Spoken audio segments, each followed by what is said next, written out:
Hello friends, it's Nathaniel. If you've been following us on social media, then you saw that we postponed this episode from its Memorial Day release. An unexplainable glitch in our recording software removed Noel's entire vocal track with no backup. Fortunately, our video recordings picked up room audio fairly decently, so while it will sound a little different from our usual quality, we've been able to use that audio and save the episode. Thanks for your patience, and enjoy our discussion.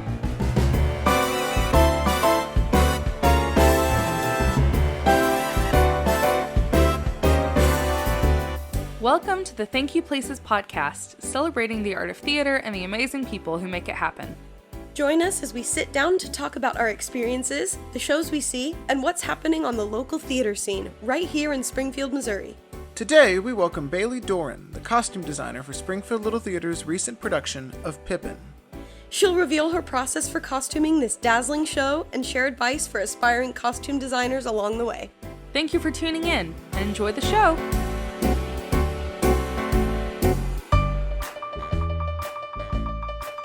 Places! Thank you, Places! Hello, and welcome to the Thank You Places podcast. Today, we are joined by Bailey Doran. Hi. And we're going to talk about Pippin. We are currently in a new apartment because Nathaniel and I moved, and we're currently working on a new podcast area to record and film. It's going to be a great time. I'm very excited. But right now, we're in the kitchen, so cooking up some theater in the kitchen.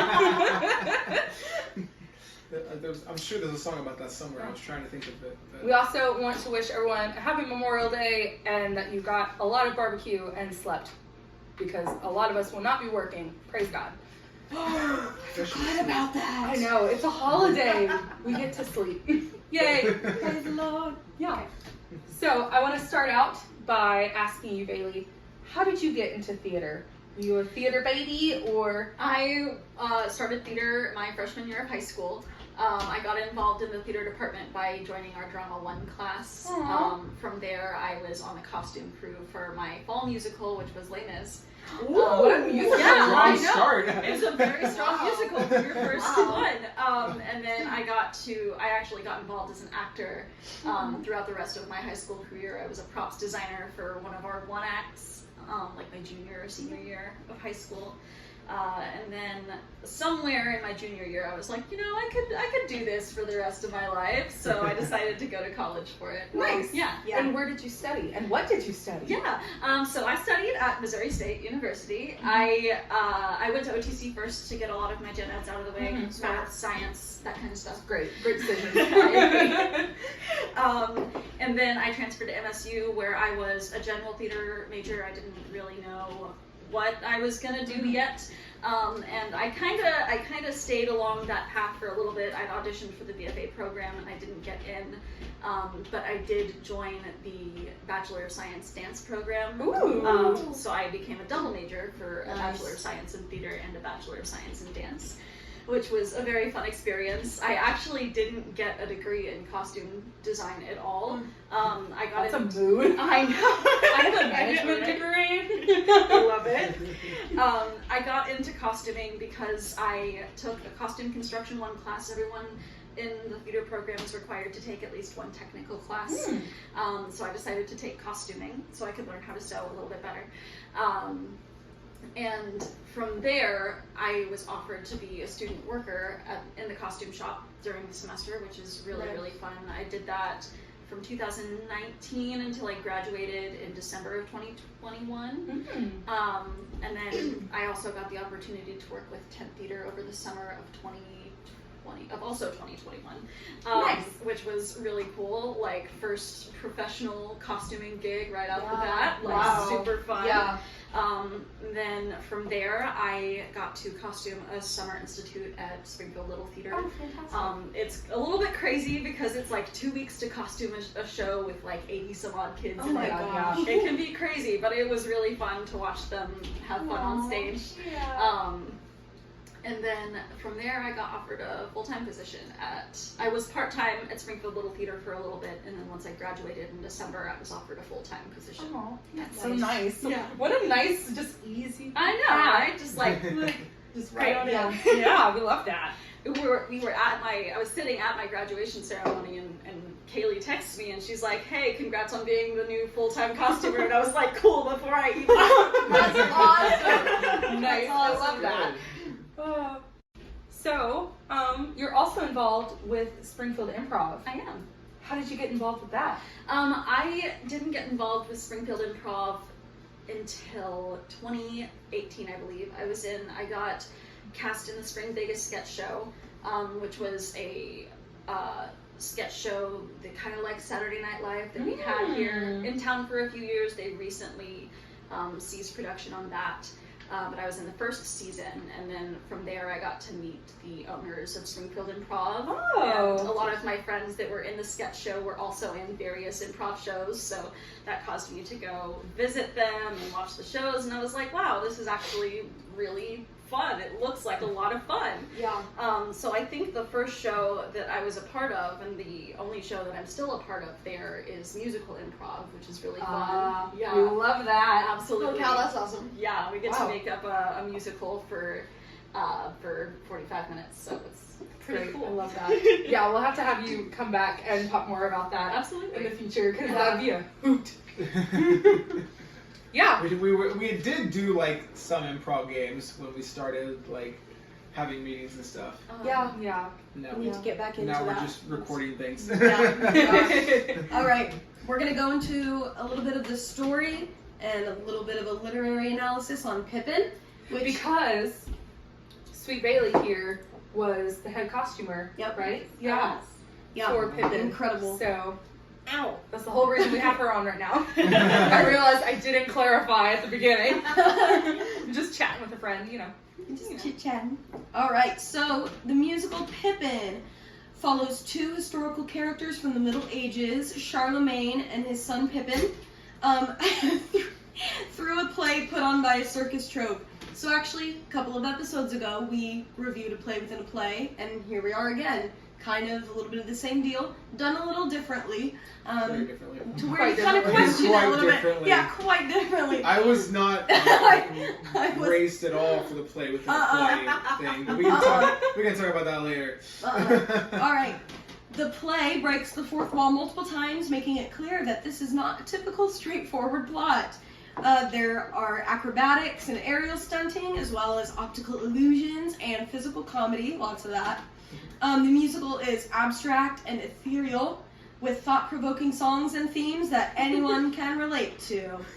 That's what theater is.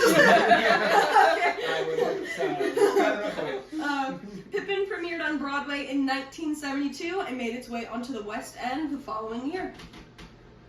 So we had a wild time singing the show because It was. I don't think the three of us had ever listened to the music or knew what it was about. We had just read like the blippets during promotional things of circus boy joins circus to find self. So we walked in Okay, I knew about that premise. That was it. Yeah. and we were like, oh, what? It like I came for the aerialists. Frankly. yeah. I did too, yeah. Act one Honestly, ended they're and we amazing. looked at each other and go, what the actual frick was that? Yeah. But it was a great time. Like it was so good. fantastic. Yeah. And like the second act and everything with like the total breaking of the fourth wall and stuff, you kind of question things. We definitely left afterwards and had to go and sit down and like discuss things. Be like, oh my gosh, Yeah. what did that mean? How did you feel like true theater people? And like, Yeah. how did you How- think about this? Literally at Glasses one down. point, all of the actors come fully down stage and they're looking you in the eye and talking to you, and like Yeah. it was a It was a crazy. wild time. It Thank was you, Judy wild. Luxton, Yeah. for making eye contact. Yeah. Shout out with to us. Judy. Shout out to Judy. A solid 2 minutes. She was looking me in the eye like, Yeah. We saw her like the next couple of Fantastic. days downtown, and she was walking to a performance, and we were like, "Were you actually looking at it?" And she goes, "Yes, I was." I was definitely staring straight at you guys. Yeah, Anyways, it was alright. a trip, Yeah. to say the least. Yeah. The least. Do you want So, to give wanna us a talk little, about some of the plot? themes or the What? plot? Yeah. Yeah. So it is. To help us understand the full picture. Sure. So it is about Pippin. It's Hope so. about I would. Bailey, you're more familiar with this I story. was You gonna might jump say, in periodically. 'cause it is Give kind us a gist of the plot for context. It was hard to follow watching it. Not hard to follow, but like a little abstract, confusing for and sure. abstract. So yeah. maybe Bailey can Well, shed some light. Because it is such a spectacle to watch, I can understand where people would not necessarily understand what the entire plot is all the way through, because that's kind of the point. Yeah, it's supposed to be overwhelming and you're not supposed to know entirely what's happening, because that's what happens in your brain. That's comforting. The Like actual person. Yeah, I know we're like Pippin, or following is he just Pippin, another- trying to find meaning in this life. And like the whole thing is he is a character in this circus performance, but he himself is also trying to find himself. And it's this weird, like, actor, not actor situation. It was just really fascinating.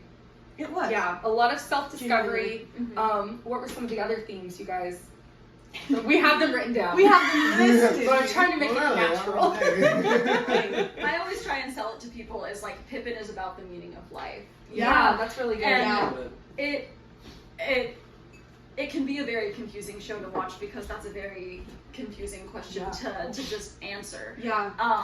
And it's a show that is very hit and miss, because there are people like me who love that type of psychological theme where they're like, I totally get it. Like, I don't understand it, but that's the point, and I'm here for it. Yeah, I think that's where we're at. Our generation, we love existential drama. Exactly. Yeah. It's exactly what it is. I think the only thing that confused me, like, I understood the plot, I understood the point. The only thing that confused me was by the end of the second act, when I realized, oh, we're completely going to the play within a play plot, like, not the story of Pippin, but the story of the actor playing Pippin. Yeah. And then, because it wasn't emphasized as heavily in the first act, just in the script, that it was played within a play. So then suddenly in the second act, we're looking at the circus performers' lives, and it was like, wait, hold up. Yeah. That dude got stabbed and walked off stage. Are we not going to address that? Yeah. Oh my God. Honestly, it was genius. It was really fun to watch. It was genius how subtle it was at first, where it made you go, And then by the second act, it was just kind of blatant. Exactly. And just genius. Yeah, It was really very fun. well done. So well Shout out written. to 417 Ariel. Absolutely. That did all of So those beautiful. They were beautiful beautiful, stunts. yeah. Literally from curtain up. Yeah. I'm sad that we didn't go see it more than I am once, too. because I am too. there was so much. I mean, that's the point of the spectacle, but there was so much to look at. I feel like I missed so many things because I was focused on this, or I was focused on that. Yeah. Or I was looking at the costumes. Or I Like, was there was looking at this. something going on everywhere, which is that's Cheryl Miller's amazing direction. I'd be looking at somebody standing on the stage and then forget that I was looking at them and then look somewhere else and somebody's in the air all of a sudden that wasn't on the air 10 seconds. It wasn't in the air 10 seconds ago. Yeah. It was a lot, but it was fantastic. Yeah.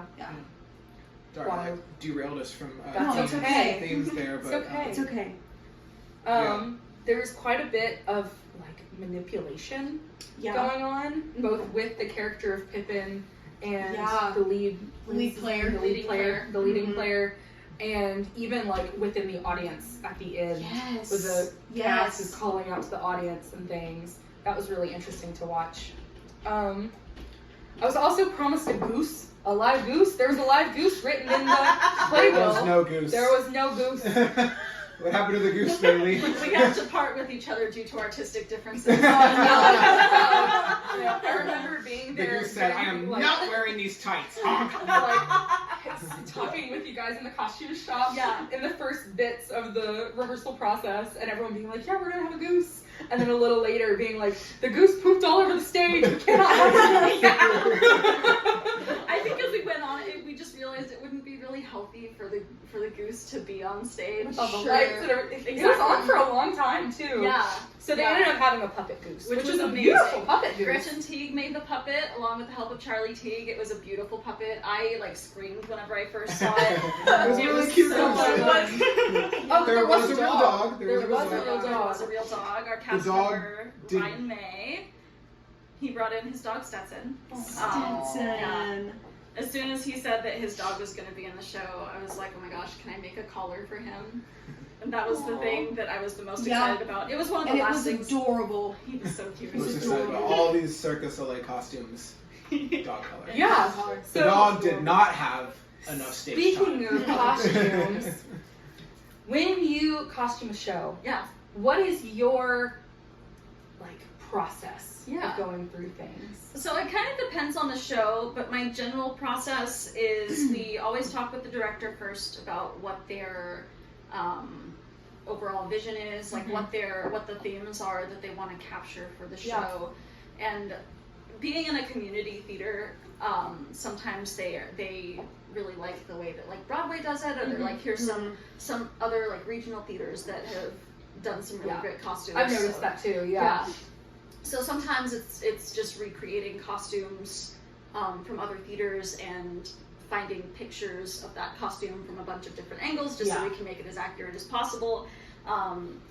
And other times we do get to be a little bit more creative with it, which I love. Yeah. So I usually, after we're done talking with the director, I'll usually do some more research about the show. We'll meet with the director a couple of times. We started meeting with Cheryl, I think, in June of last year. Bless you.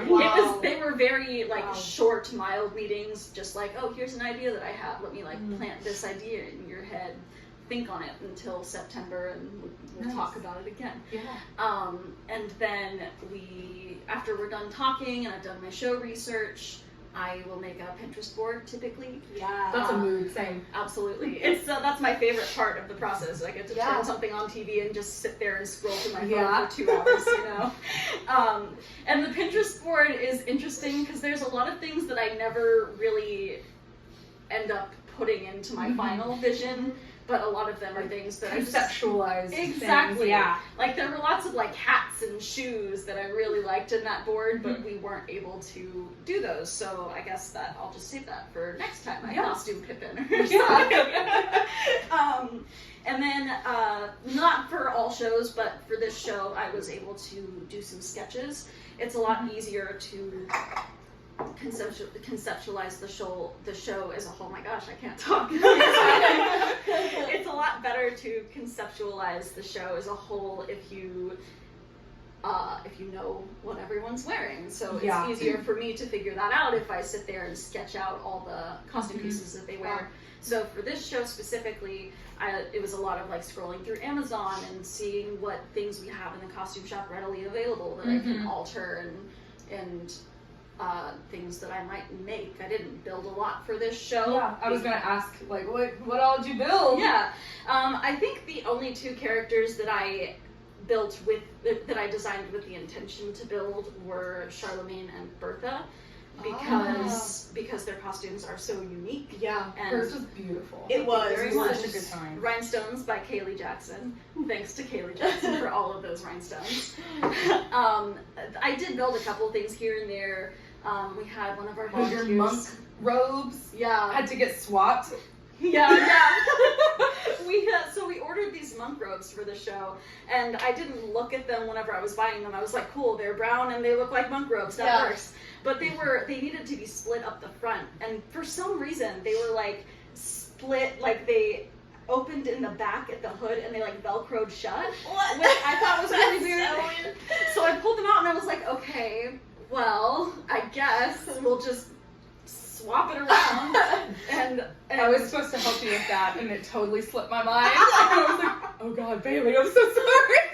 I was like, how dare you? But no, we were able to get that fixed and worked out, and luckily all of the robes fit. So that's the plus side of all of it, because I gave that project to some of our volunteers, and I was like, cool, we won't need them until like Tech Week. And then after I sent those away, I was like, gosh, I hope those fit, because this was like way before we even did fittings for the show. Bless you. Oh man. Goodness. But a lot of the costumes in the show were like that, where it's like it's something that we already had or something that I went ahead and bought, and then we just altered it to be what we wanted it to be. Yeah, I feel like a lot of them looked very similar to what was worn in SpongeBob.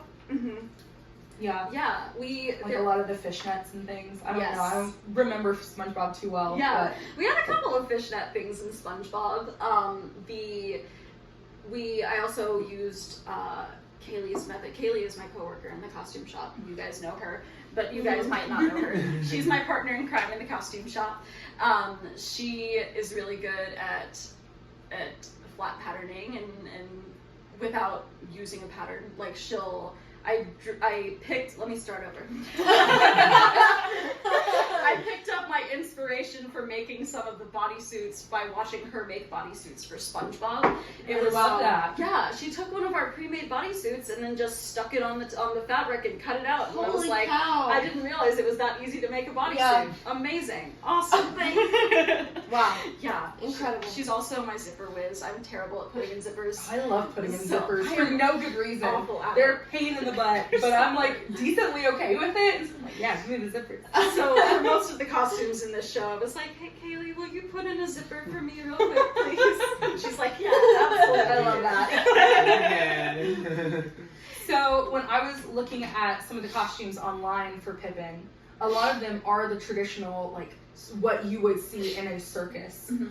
Why did you why did you go the way that you did with more rave kind of style Yeah. rather than the like traditional view? Well, one note that Cheryl gave me for designing the costumes was she wants it to be extremely overwhelming because that fits in with the theme of the show. It was very overwhelming. Exactly. It was. Of having all the voices in your head and like you don't hit Tights that quite everywhere. Absolutely.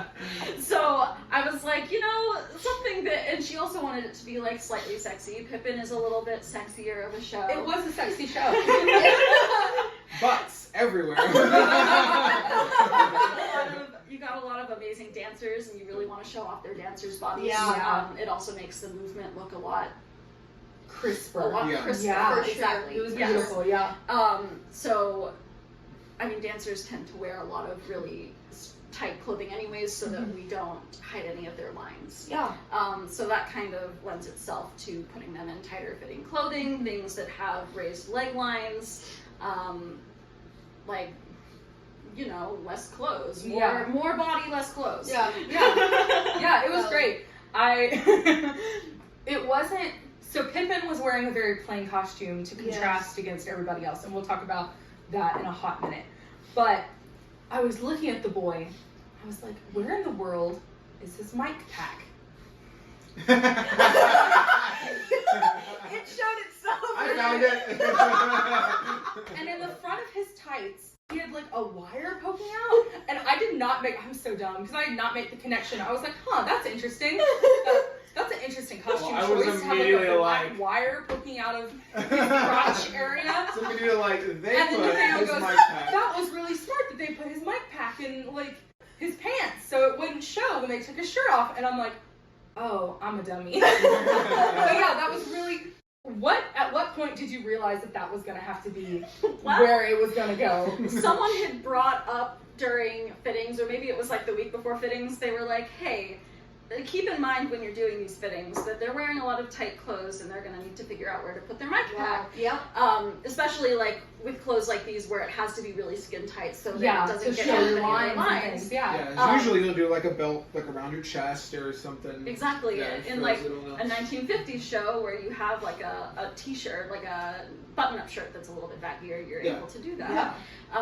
So I think it was Cheryl that said, boys, you're gonna have to put your mic packs in your dance belts. So we see Jamie, Poor Garth. Garth, Michelle over there wrapping them up in plastic wrap Yep. every night. Poor Oh Garth. The last show I costumed, our tech guy put the mic packs in condoms, Oh, which that's worked very smart. really well, surprisingly, like unlubricated. Wow. That would have been ironic. Very nice. It Wow. slipped and it kept it all protected. Yeah, Holy cow. yeah. Wow. So note for the future. When in doubt, use condoms. I don't know if I would if I had been in that show. I don't know if I would have been able to look Garth in the eye, handing my mic pack to him after every show. Like, I don't know if I could make eye contact with him. Being like, here you go. You know where this was. Should have had like a shame box. Yeah. Okay. Okay. So, like I said, a lot of the characterization is illustrated in the costumes, like Pippin wearing calmer clothing. It's a lot more intentional in this show than a lot of the other Landers shows I've seen. I don't know where I was going with that. Let me look at my notes. Is that because of the style of the show itself? Yeah. Being so meta and everything that it needed to be. It needed that. Absolutely. Traditionally, Pippin, the character of Pippin is a lot more plain than everyone else in any version that I've seen. Yeah. It's like usually some type of plain legging dance pant type thing, and then just a plain shirt. Yeah. And I think that does lend itself to the theme of Pippin being just a typical guy. He's kind of an everybody. Mm-hmm. Yeah. Yeah. And that kind of exaggerates the clothing that everyone else is wearing because it makes them look even crazier. Yeah. Yeah. So then in the second act, whenever you have Catherine and Theo, who are also pretty plain and simple, you've got three people that are super plain, surrounded by all this craziness, and it kind of lends itself to the theme of the show. Wow. Yeah. Cool. Love that. Um, I love that. so we had a ton of aerialists during the show. Do you run into any issues with costuming the aerialists? Costuming aerialist is easier than I thought it was going to be. A lot of lycra. Yes. The thing about costuming people who work in silks and hammocks is that you have to be very, very thoughtful about what they're wearing because of the silk fabric. That fabric is That very makes sense. expensive. Exactly. Each Wow. silk is like, I don't know, like $900. Ooh. And, just like... I thought about taking up like aerials too. Never mind. That meant that they couldn't have any type of like chains or buttons or snaps or hooks that were out. Rip it, yeah. Exactly. Wow. Rhinestones was out, which was sad. They couldn't sparkle on their clothes because of that, but they found a great solution by covering themselves in body glitter. Which Yeah. Yeah, I great. noticed that they had I a did lot too, of body glitter on it. absolutely. Yeah. I was like, girls, make yourself sparkle. Yes. That was awesome. They really rolled with it. Yeah. I don't remember where I was going with that. That's so funny. The overall, did it land as far as like what the original Broadway look was? I think you kind of touched on that, but overall, did you kind of land in a different spot from that, or how much was? Kind of, sort of. There were a couple of designs that I pulled from the revival of Pippin. We did decide we wanted to go with the more colorful version. Like in the 70s, whenever it came out, they did like plain white on most of the characters. Oh wow. And whenever SLT did it back in the day, they did that as well because the revival hadn't happened. Yeah, you guys did the revival Yeah. script for this one. Exactly, yeah. So it's very colorful and circusy, and there was one, our Stiltwalker Mason, I kind of drew inspiration from one of the costumes in the revival. There's an ensemble member who's wearing a blue singlet with some green fishnet shirt underneath. So I kind of came up with my own version for that. Very cool. With so many colors and everything going on with the costumes, did you have a color palette that you like physically had in front of you, or like on a computer or whatever, or did you say, these colors will mesh together? Well, All the colors. I started sketching things in like December, I think, like right after White Christmas closed, and I didn't have anything to do for the next 2 weeks. I was like, cool, I guess I'll just start sketching things for Pippin, and I did start out trying to find color palettes that I thought were interesting for each individual costume, and then eventually I was like, I overthought it, and I was like, oh, this is taking too much time. Like, thinking about that took too much time. So something that I always fall to whenever I am given the task of just really colorful is using complementary colors. Yes. Because, I mean, they're I noticed.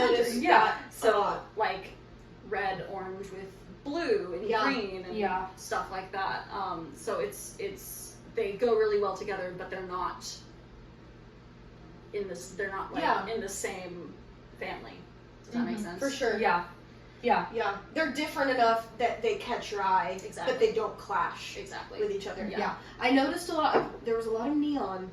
Yes. If my Yeah. memory's serving me right, lots of neon, and I loved that. It was getting 80s a little bit. Absolutely. I was like, oh yeah. Yeah. There's one aerialist specifically, Crystal Bradford, who like super Jane Fonda inspired. I found this like underbust cut leotard that I thought was super cute. Yes. So we gave her some fun tights. It was cool. Yeah, nice. So switching gears, do you have any advice for young costumers for how to translate Well, just advice for young costumers, and then we'll get into the rest of that question. Absolutely. I would say never stop. Never stop. Never stop. Never Okay. stop. Just keep going until you die. Oh no. Don't do that. Please don't do that. I am very fortunate to live in a town where the arts community is very large.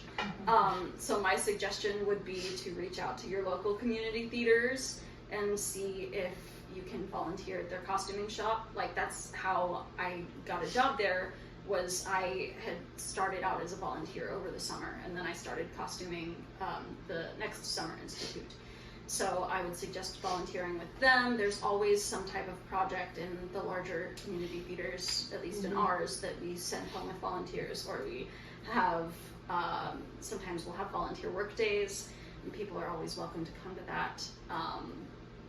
I also, before I started working in a costume shop, I found a lot of education in YouTube videos, like Makara Tours and Angela Clayton are some really good YouTubers to watch. Pass that back to you. Thank you. So you can fiddle. One of them's a little more traditional as far as like the technique of what you do. They were like, this is what I was taught and this is exactly how you do it. And the other one, Makara Tour, is like, I don't know, it's like Milky Way bar sized. That's the length of this bodice. That's about how I do. Yeah, exactly. And like I do a healthy mixture of both. Yeah. But I would just say never stop chasing that passion to be a costumer, you know? Yeah. And you never know where you might end up in theater. Absolutely. You never know. Absolutely. Yeah. And that goes for any area of theater. Just Yeah. keep doing it. Any area of any sort of passion you have. Sure. Yeah. Just I was keep briefly doing it. Sorry, I didn't mean No, to- you're fine. I was just repeating myself. I was briefly a dance major in college. I was like, cool, I'm gonna be in the next Merce Cunningham troupe. And then I was like, you know, I think I'd rather sew costumes for the Merce Cunningham troupe. There you go. That's valid.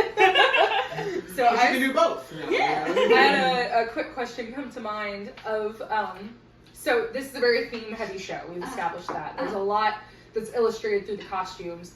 What was your process of taking, you know, the themes that you saw in the script and making sure that the ones you wanted illustrated were the ones illustrated with the costumes? Sure. So a lot of that, I think, came from the colors specifically. Like, I don't know that I have anything in my costumes that is like, this is something that I circled in the script and was like, oh my gosh, someone's gonna wear a shirt that represents this. You know, other than just Pippin. That's very traditional that Pippin is wearing very calm clothing. Yeah. But, oh gosh, I lost my train of thought. Oh, I'm so sorry. No, you're fine. So like you've got the cold blue icy colors of Fastrada, and then Charlemagne is like a little bit warmer of a blue, which lends itself to Bertha, who is completely warm in color. Yeah. And that kind of indicates the relationship that these two have and that these two have. Wow. Another thing about Fastrada and Charlemagne's costumes is that like Charlemagne is very bedazzled and Fastrada is like 10 times more bedazzled than him, and it wasn't something that we decided to do until Tech Week. But I was like, you know, in the script he's kind of whipped, you know. Yeah. Fastrada's got him wrapped around her pinky. So it's just like, how can we tie that in even more? And there were a lot of trial and error with the costumes. Like in the beginning, the sketches that I have, a lot of them don't even look exactly like what I have, just because sketches are cool and they're a great reference initially, but once you put costumes on the actors, things can change. Like, it doesn't look exactly how you drew it. Yeah. And yeah, cool. That answered my question. cool. Yeah, Great. yeah. Yeah. Any wild, fun backstage rehearsal process stories from the thing? We love those. Okay. Oh gosh, I have a few. They're very funny. People coming in for their fittings is really fun, especially like some of our gentlemen who haven't necessarily worn a dance belt or tights before. I talk about this all the time. Yeah. Taking like inseam measurements, and boys are like, I don't know what to do with myself. I'm like, just stay still. You're fine. That's always the one that's really interesting to take. Like, I've seen Noel take measurements, and she just goes for it. She's like, stand still, I'll do it myself. And I'm just like, here, why don't you just, like, hold this right here? And then they put it, like, on their hip, and I'm like, no, like, move it in more. Put it on your crotch. It's true. I'm just like, okay, just stay still. Don't fret. You can close your eyes if Don't you fret. need to. I'm a Close your married eyes woman. if you need to. Close your eyes if you need to. But, even fishnets, like, it's still something that covers your body, but it is interesting to see the amount of people that get a little bit bashful with fishnets. And I get that because, it's kind of a societal, like, It's a sexy influence. thing. It's super sexy, so it's just like, ooh, So I none of don't those know, costumes I are the kind of thing that you see on a normal basis, Yeah. walking around. Springfield, Missouri. I mean, maybe sometimes in Springfield. Like down at but- the Outland Ballroom every now and again. No, around Martha's on a Friday night. That's to be expected. It's not a houseware. How is the actual construction process? I know you've talked a bit about it. Mhm. So you found and altered a lot of things. Yes. And you didn't really construct a lot.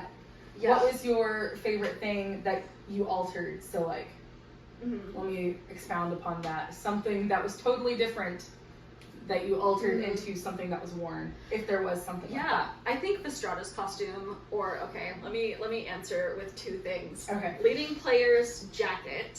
Fantastic Yeah, jacket. I it love was. that jacket. Yeah. It started Yeah. out as like a tailcoat, and we zhuzhed it up a little bit. Like I replaced the sleeves. It was a gentleman's tailcoat, so it was a little bit bulky, not very sexy.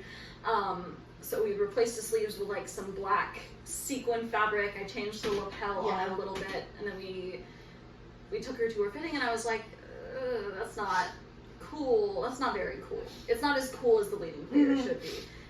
So I like left it alone for like a week while I worked on something else, and I thought about it, and I was like, well, it would be really cute if we took off the arms. And Cheryl was like, what if we added like some fringe or something around the arms? I was like, that would be awesome.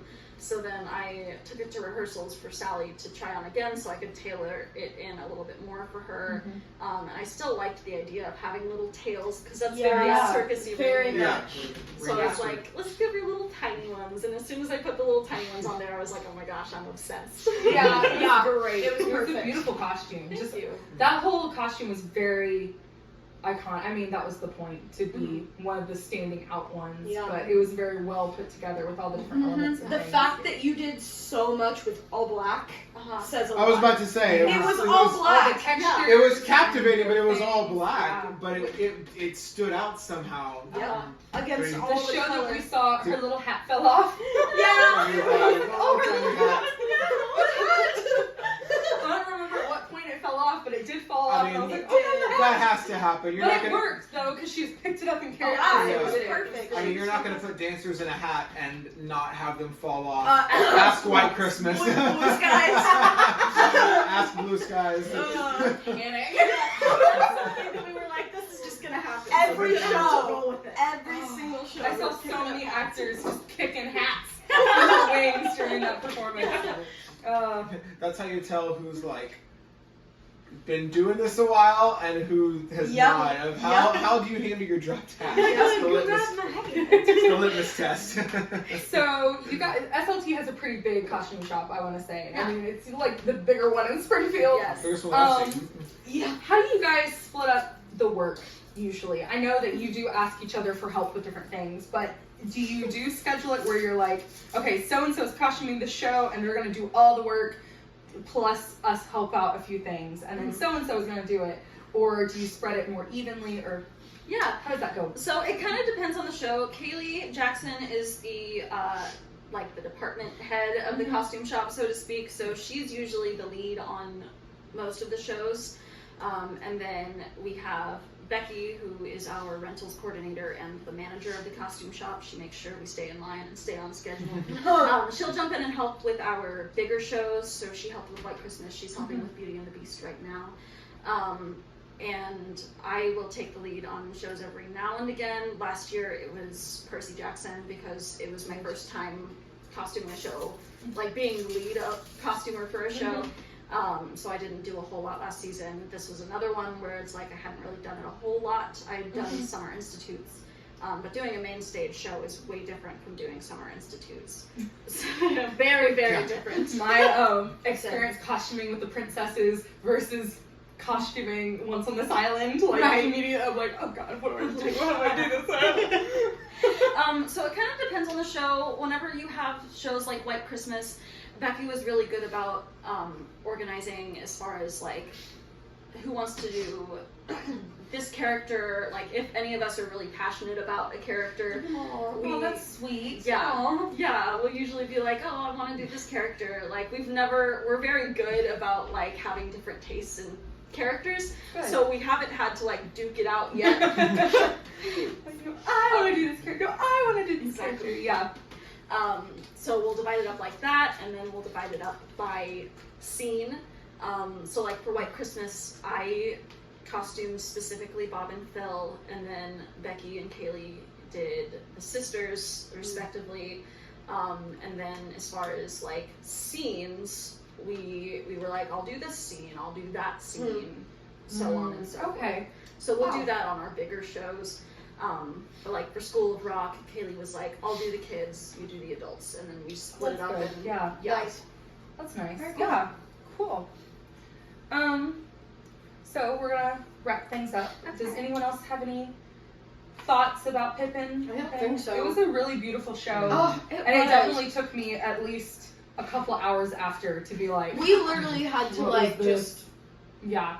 take it in. And now that I'm like a little removed, I'm like, very good show. Mhm. Makes a lot of sense. It has Yeah. very Yeah. quickly Sitting become. there in the audience, I was like, I know. It has I- very quickly become one of my favorites. Mhm. Very Oh quickly. no, she's singing it all the time. Specifically your song, Judy.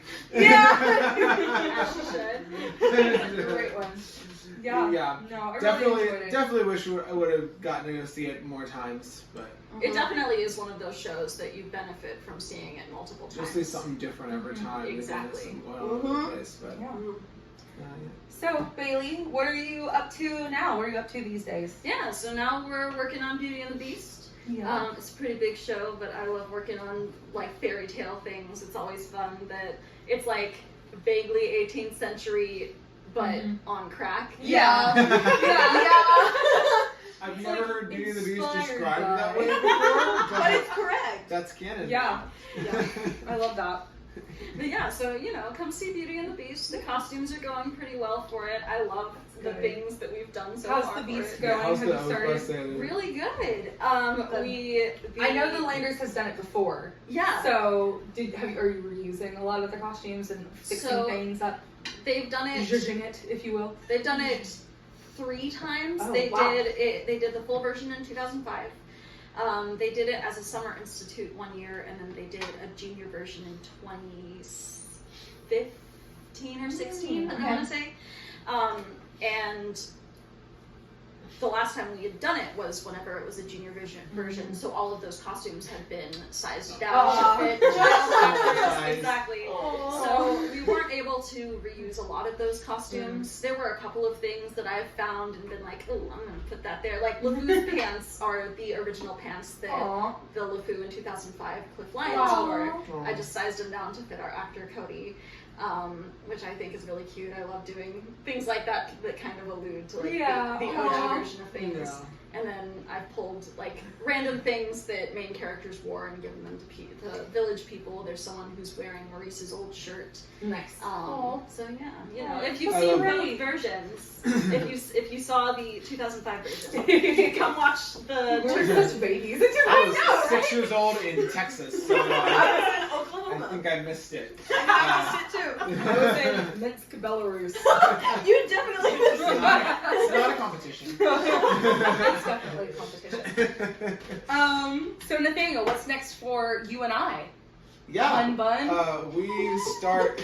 It was a very aggressive hun That was a bun. very, Hun bun. Yeah, I feel more threatened than anything there.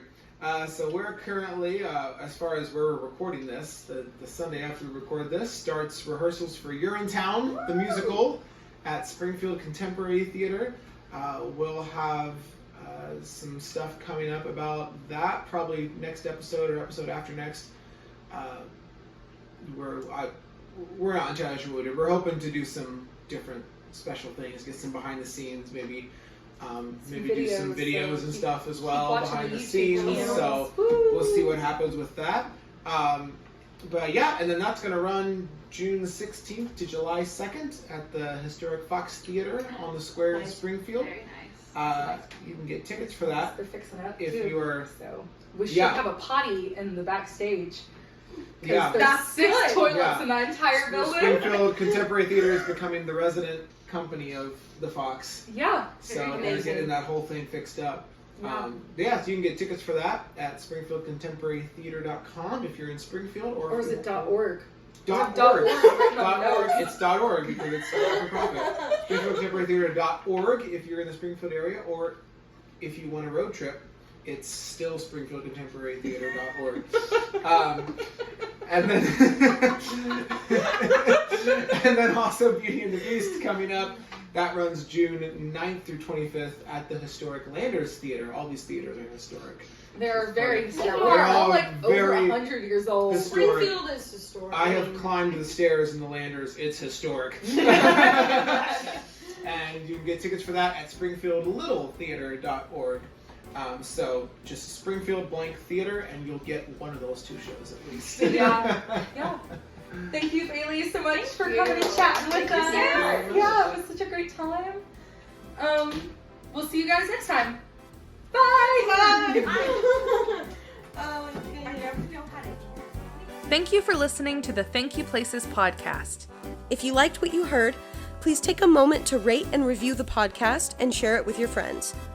For more information and to stay up to date, check out Thank You Places on Facebook and follow us on Instagram at Thank You Places Troupe. That's TROUPE.